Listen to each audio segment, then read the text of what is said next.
Pangarap mong maging pulis pero hindi ka pa nakapag-apply? Don't worry, tuturuan kita kung paano. Panoorin mo lang ito. Kailangan lang natin i-type ang PNPA sa ating Facebook account and then titignan natin yung pages at hanapin natin yung Philippine National Police Academy official Facebook page and then yung naka-pinned post, pindutin lang natin yung link.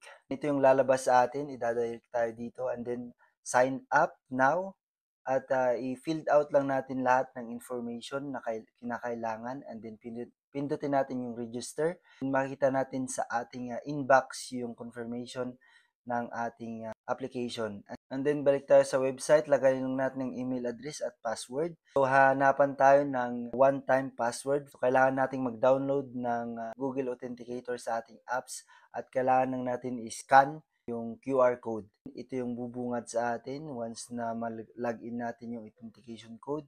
We have personal information. Kailangan lang natin i-fill out lahat. Contact person, educational background, body mass index. Sa ating mga documents and clearances, ang kailangan natin para makapag-apply online.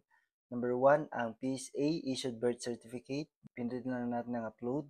And then number 2, passport size or 2x2 picture with name tag. I-upload lang din natin with white background. And then accomplished PNPA BMI form. Ida-download natin from the website of the academy. And then pipili tayo ng testing center kung saan natin gusto. So once na matapos natin lahat, hintayin lang natin, may nakalagay naman na status at titignan natin from time to time kung ano ng status ng application natin and i-check din natin yung ating email. Okay guys? So good luck at alam kong kaya niyan.